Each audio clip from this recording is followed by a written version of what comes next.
It was an exciting win for us last Saturday, and got the guys back together last night and refocused on this week.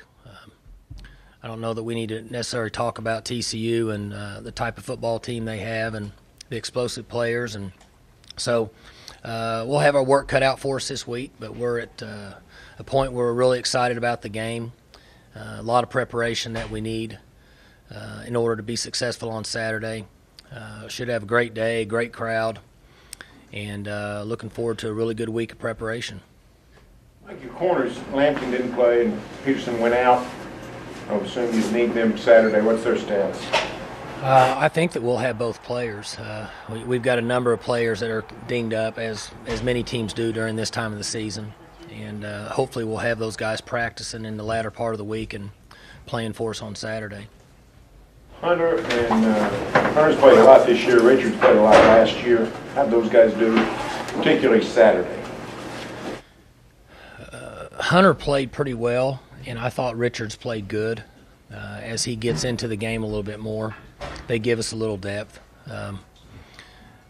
It's a big advantage when we have four of them for a lot of reasons, the number of plays and the speed in the game and chasing down the receivers and the quarterbacks.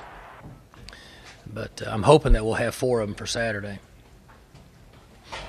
TCU kind of team where you're just going to have to play nickel or maybe even dime as your base? I would say nickel quite a bit, maybe some dime. The question came up earlier on one of our teleconferences is, Boykin is played in this system for give or take around 20 games. And if there were an answer scheme-wise, X's and O's, I'm guessing that somebody would have come up with that solution by now. You have to play good defense, you have to use team speed, you have to run the football, and you have to tackle well in space. He's going to make plays. I said this last week Saturday after the Tech game that if there's a more dynamic player out there in college football, I haven't seen it. I'm sure the running back at LSU is a great player. I haven't seen that as many plays with him because I don't get their crossover tape. But our guys will have a plan, and we'll play extremely hard and chase the ball, and I think that's as important as anything in trying to slow their offense down.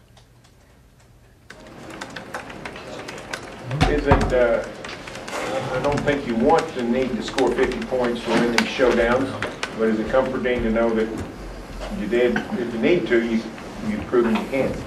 I think we played really well on offense. I thought that our coaches had a terrific scheme and our players understood the plan. But you would hope that you don't have to score that many points to win a game, but in this league with the quarterback play that we're getting, it's very similar to what we had 4 or 5 years ago when we had several NFL quarterbacks that were in this league. You're going to see some numbers that are considerably higher than other conferences in the country. That's just my opinion. It's based on really good quarterback play. How do you, with the weekend to look back at it, how do you assess the defense? You said that you thought they came out flat. Now with a couple of days, do you still feel that way, or differences? I thought we came out flat because we didn't tackle very well. But I also think Texas Tech is pretty good on offense and has been really good out there. I think 11's a good player. The quarterback now is throwing the ball well, and he's running the ball. And their system, based on the total number of plays in the game, which is usually close to 95 or 100, there's going to be some points. And would we have liked to have played better? Sure. But I think the answer would have been to tackle better. Yeah. Is the key to tackling better having more guys around the ball? I'm not sure. We practice tackling enough that we think we can in order to keep enough players healthy for the duration of a long season. When you don't tackle as well as you want to, you feel like you need to tackle more in practice. You tackle more in practice and get a good player hurt in practice, and then you're not very smart because he's not playing on Saturday. So it's that fine line of reps, how many physical reps.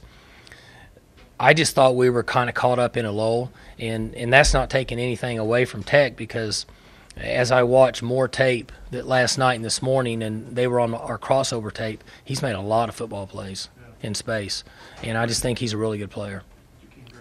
Yes. Number 11. So He got us on the return and got us on the long run. getting guys around him, getting more guys off of whatever they're doing and around him, is that? Well, we had 6 of them miss him in one play, so we had a number of them there. I'd like to say yes, but we had 6 of them that were there and they missed him. So I just think he's a really good player, and I thought that our tackling was very average to start the game, much better in the second half. How much has the definition of a good defensive performance changed from maybe when you first became head coach? Well, I don't believe in the defensive statistics that are out here today. I've said that several times. For 2 years I've said that. Defensive statistics need to be based on percentage of possessions defended and points based on the possessions you defend in a game. Because it's not fair, especially in this league, when you're playing teams that are averaging 100 plays a game. I think we defended 17 possessions Saturday, I think. Somebody else will know that answer.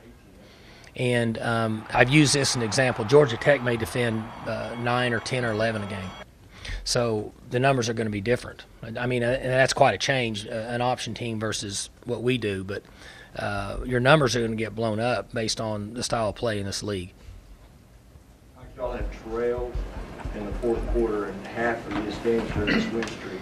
I'm sure you'd rather have less stress than that, but does that better prepare you for what you're coming up against in November? That you've had that kind of, you've been tested like that? I think so, yes. Mentally, physically, it's more wear and tear on your bodies. You know, we're concerned about that right now with our team. But they at least know they can, if they're behind, they can fight back to win. You'd like to not be dealt that hand as many times as we have.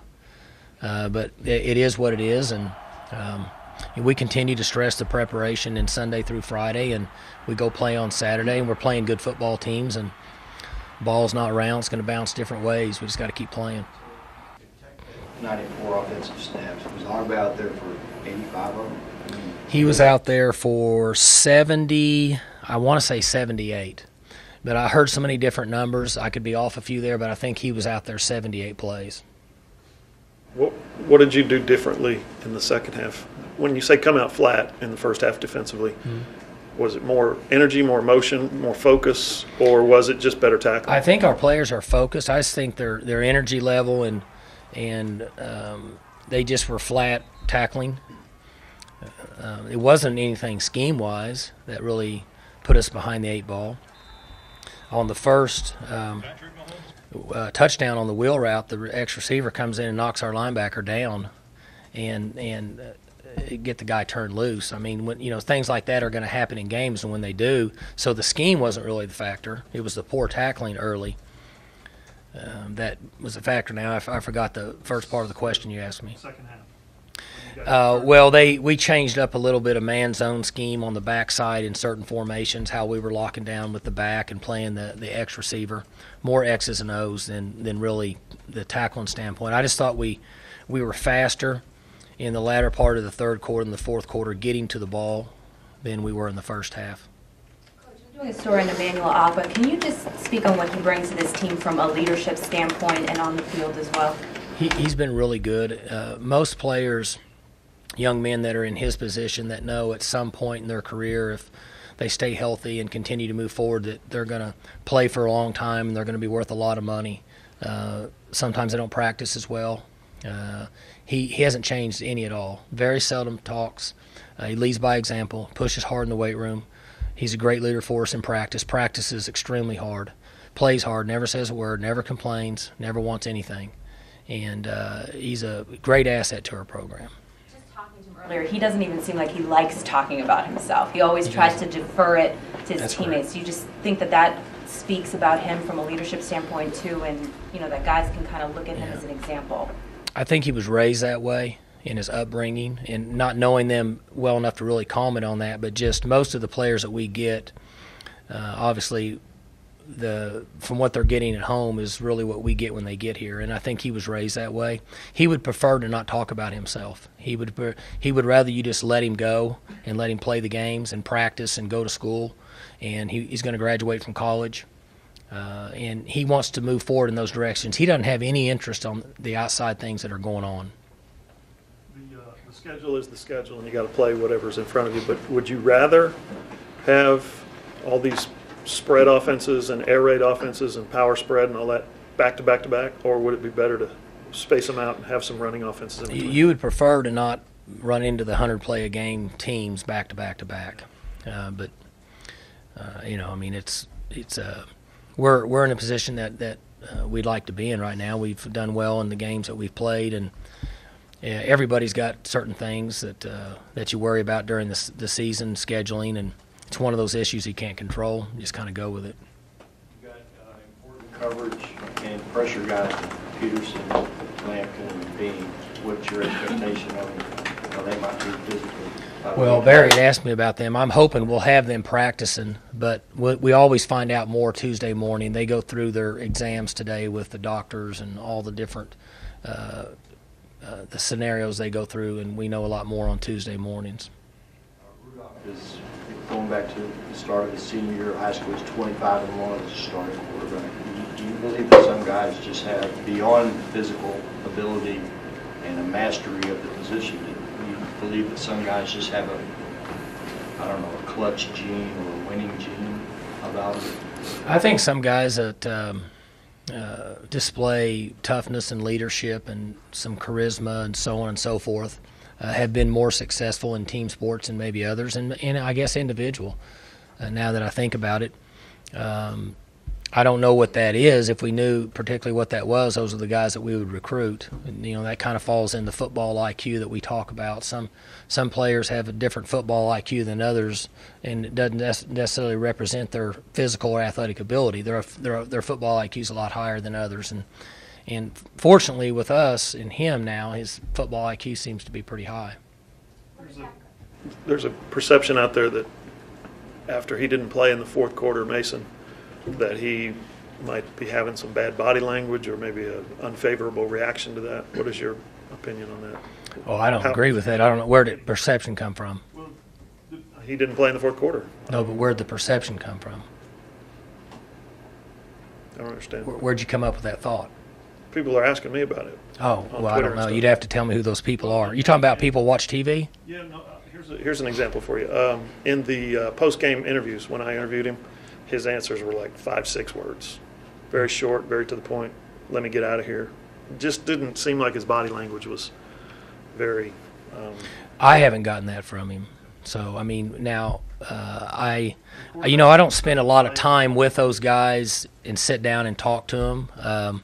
But he's been really good with us. So I just thought, your starting quarterback doesn't play in the fourth quarter. There's going to be a reaction of some kind. But you're saying not with him. I can't answer for that. I haven't seen any issues. I thought it worked out pretty well. You had Heisman level guys come in here, Mike, for 10 years, like Vince Young, Colton Coy, Griffin, getting one. Sam Bradford. RG3. Yeah, and so you knew last year Boykin was really good, but I mean, you placed Boykin on that level. Sure. Of play. I said earlier before you guys got in here, if there's a more dynamic player in college football, I don't know where he's at. Maybe at LSU, I'm not sure. That's just because I see crossover tape on him all the time. Maybe you guys see somebody else that is like him. I don't see anybody else that's like him at this time. Have you seen a guy kind of evolve the way he has? 2 years ago, he threw 3 interceptions on this field when you guys played them. A different offense. They bring in a new scheme. Have you seen a guy make that kind of a leap from just 2 years ago to where he is now? I think Geno Smith did it in the same system. I'm not sure what his numbers were prior to when Dana got there.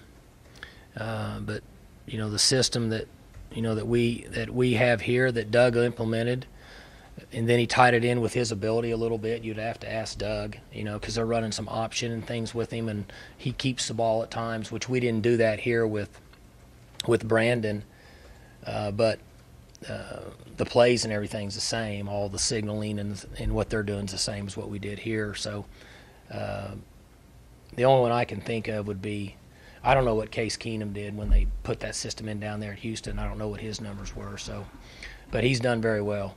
Different systems, but in terms of growth, a guy like Vince Young does stand out, doesn't he?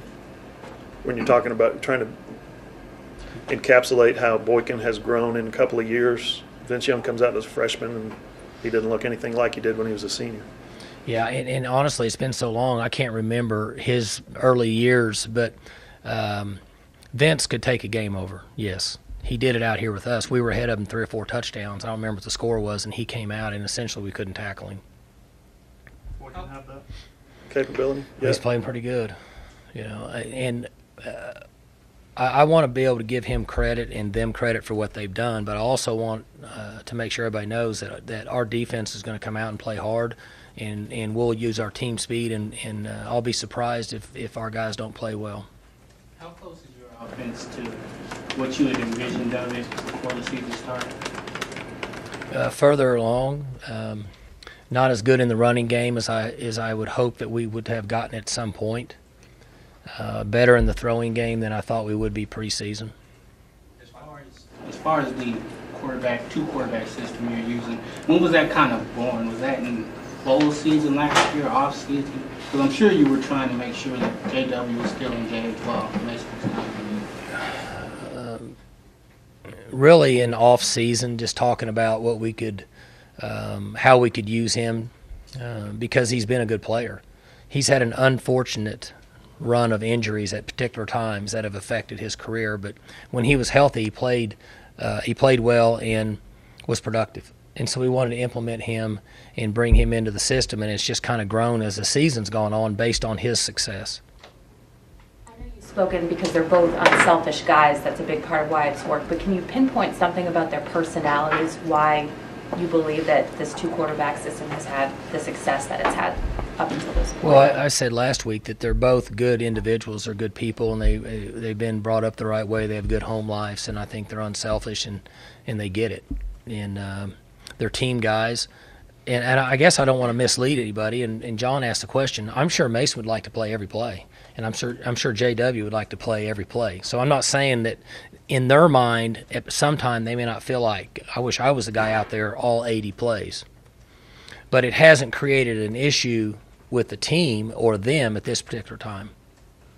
Have you ever had an offense that's been so adaptable mid-game in terms of just kind of going with the hot hand, going with No, Brandon, because we haven't done that, and I don't know that I don't think it's a good system, long term, because I think there's a lot of variables that have to fall into place for it to work, which are a lot of the questions that we're getting today, and I haven't had a lot of experience with that. Now we've had one year we used 3 quarterbacks because they were of injuries. We lost one, another guy came in, lost one, put another guy in. They all played well. That's when we had the quarterback controversy in the spring because we had 3 guys that were returning that all threw for 1,000 yards. That was not by choice. This one is a little bit more by choice, so it is unusual for our team and for me. I'm sorry, go ahead, Joe. I was with a group of people yesterday that kept talking about TCU, Baylor, and OU. The comments today about TCU, Baylor, and OU, and Iowa State at that game. Gosh, I hadn't even thought about Iowa State. I mean, it's hard for me to get past TCU right now when I watch them on tape. I understand you take it 1 week at a time, but One day at a time with this team, I mean, I can tell you. but I will say this. I did watch some of that game because it was on the TV on the plane we were flying home, and he's done a really good – I have watched very little of them, but I thought they played terrific, in my opinion. They've lost to 4 undefeated teams. I didn't know that. I'm with you. I said from the start that they've always done a good job, and the parity in this league is strong. Mike, you talked a little bit about. Go ahead, Bill. No, I was just going to ask Mike, in your history of football, can you ever remember more big, meaningful games wedged into one calendar month than what you have in the Big 12 coming up this month?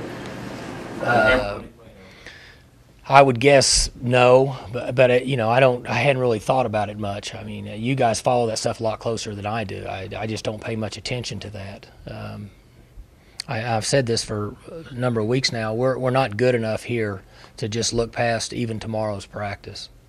I mean, that's just where we are as a football team. We have to try to improve each day to stay alive, and our goal last week was just to be a point or two better than Texas Tech. That's the only thing we could worry about, and this week is try to play the very best we can against TCU. Mike, you talked a little bit about it Saturday, with your offense and the way it operates with two different guys, the stress that can put in preparation for a defensive coordinator. Can you elaborate a little more on that? Because, you're facing a head coach this week. That's his sweet side of the ball. He digs defense. How much stress will this put on TCU this week?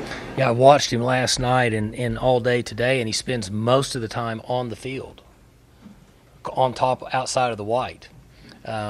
So I've enjoyed watching that again this year. But he is one of the best defensive minds in college football, in my opinion.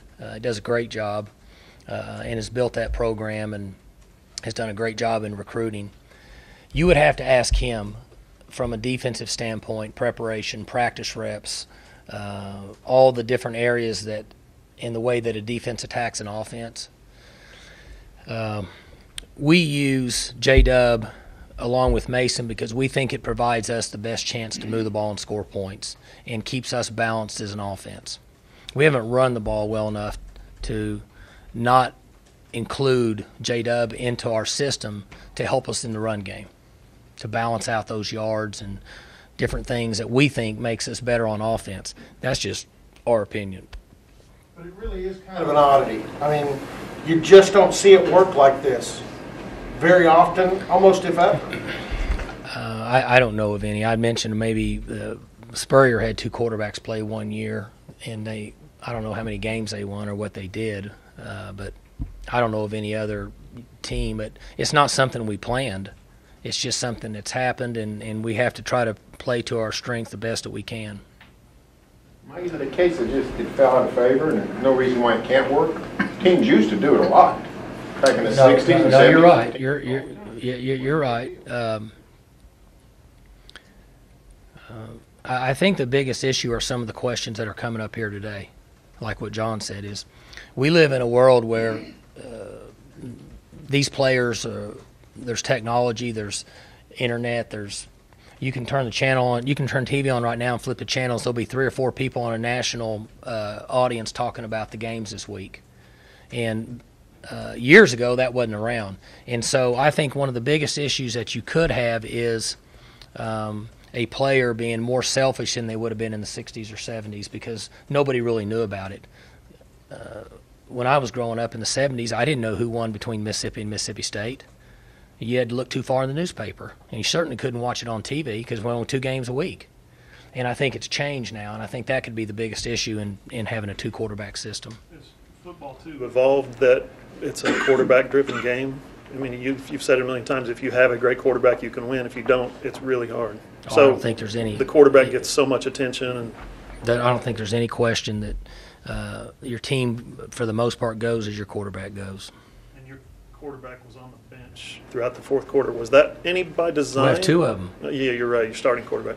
Was that at all by design, though, or was it just kind of a Not 2-play drive and bam, it's a touchdown, and another 2-play drive and bam, it's a touchdown? We haven't gone into a game yet knowing how much JW would play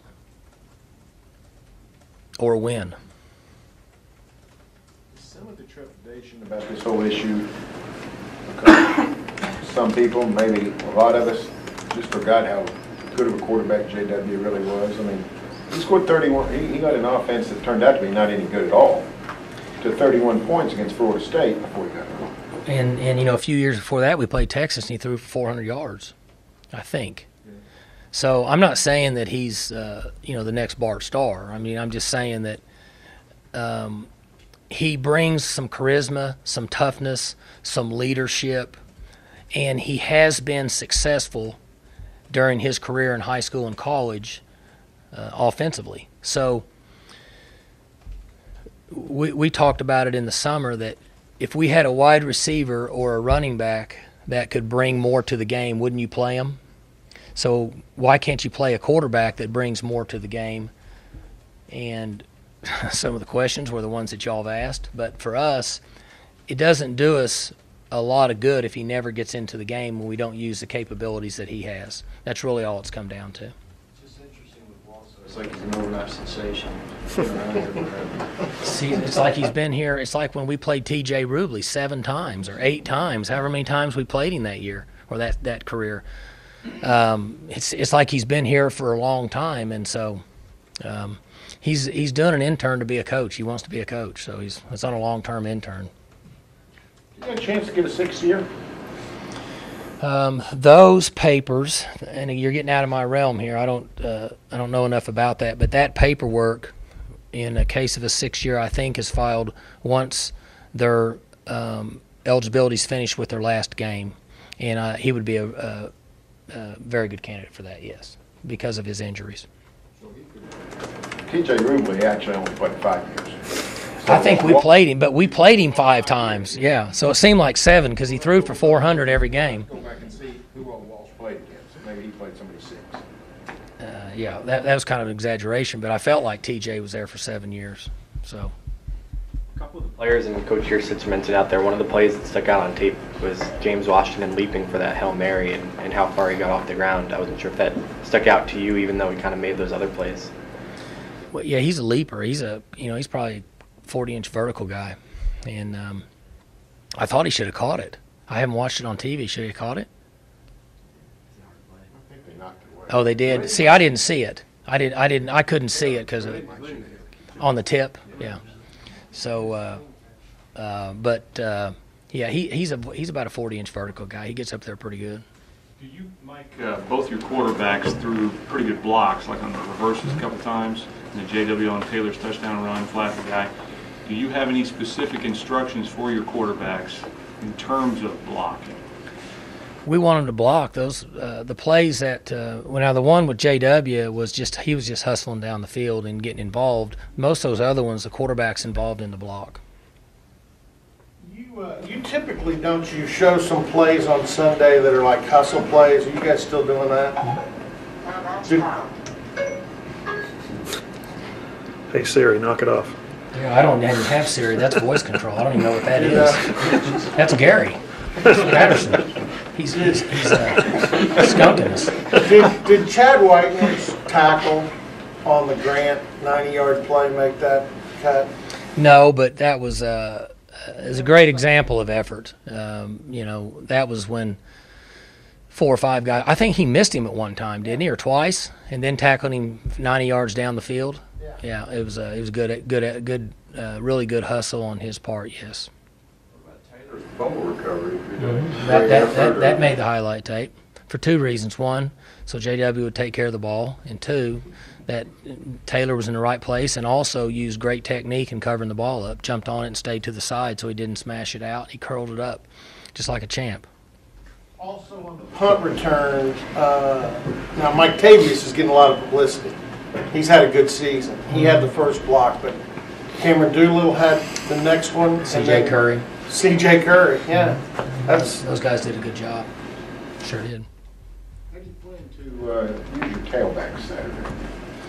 Well, they get a lot of work. There's so many reps. There's so many reps that they get a lot of work, and you almost go with the guy that's playing well. But Raymond Taylor's playing really well, and the number of carries he's got, and the plays he's made, and bounced off tackles, and so, and we haven't had that discussion yet. Those will take place tomorrow morning. But he's a guy, in my opinion, that needs more carries, based on the productivity that he's had up to this point. What do you like about him and the way he runs? What is different about him? Change of pace? He's been productive. He's kind of like a little rubber ball. He bounces around and he stays on his feet and keeps going. He's been very productive in the number of opportunities that he's had. He has a really good week. Is there a chance you run him out there to start the game on Saturday? I mean, I would hate to get into that without talking to our guys, but they all get the same work in practice, and they rotate them through so many different ways, and guys get certain plays, some guys don't get certain plays. So, but I think without having that meeting that he needs to touch the ball more, in my opinion. You played with a guy who had pretty good balance and vision and creativity. Is not even beginning to compare the two, but is that important when maybe the hole's not there? Sure. As you guys have struggled to run the football this year, you get a guy in there that can do other things. Sure. And if you watch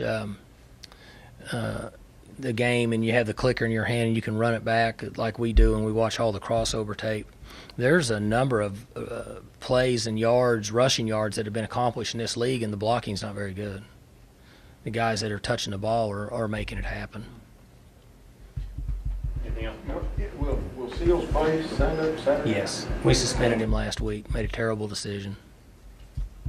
Coach, with McCluskey's punt return, would you say that was a weight lifted off his shoulders on that touchdown? Because we know he's struggled a little bit in the beginning of the season, but he's gotten better. Would you say that? He was doing okay, and we really haven't given him many opportunities. The blocking has been okay. The punting that we face has been tremendous, and that's limited his opportunities. It's been more of a lift off me because I just want to see him run. I've seen him run in practice, and we haven't had the opportunity to see him run yet, except on passes and reverses. I think that he should develop into being a really good returner, and so I think maybe for him, but more so even for me, I was glad to see him get out there in space and be able to take off and run. Did the guys convince you to do any dancing on Saturday? I think they were too tired. Yeah. And my counterpart dance, they said. See, he took it over. I need to see it. What did it look like? Huh? Put on